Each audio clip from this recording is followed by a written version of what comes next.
ನಮಸ್ಕಾರ, ನೀವು ನೋಡ್ತಾ ಇದ್ದೀರಾ ನ್ಯೂಸ್ ಫಸ್ಟ್ ಲೈವ್. ನಾನು ಸಬಾ ಹಕೀಂ. ಪ್ರಮುಖ ಸುದ್ದಿಗಳನ್ನು ನೋಡೋಣ. ಮೊದಲಿಗೆ ಹೆಡ್ಲೈನ್ಸ್.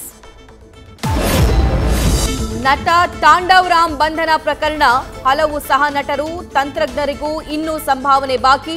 ಚಂದ್ರಾಲೇಔಟ್ ಠಾಣೆಗೆ ದೂರು ನೀಡಲು ನಿರ್ಧಾರ. ಗನ್ ಲೈಸೆನ್ಸ್ ಬಗ್ಗೆಯೂ ಮಾಹಿತಿ ಸಂಗ್ರಹಿಸ್ತಾ ಇದ್ದಾರೆ ಪೊಲೀಸರು.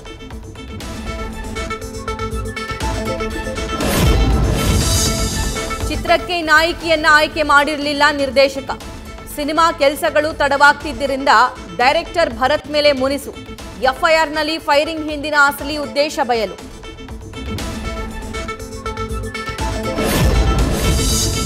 ಬಿಪಿಎಲ್ ಬೆನ್ನಲ್ಲೇ ಕಾರ್ಮಿಕರ ಕಾರ್ಡ್ಗಳ ಸದ್ದು. ರಾಜ್ಯದಾದ್ಯಂತ ನಕಲಿ ಅಂತ ಲಿಸ್ಟ್ ಮಾಡಿ 2,46,000 ಕಾರ್ಮಿಕರ ಕಾರ್ಡ್ಸ್ ಅಮಾನತು.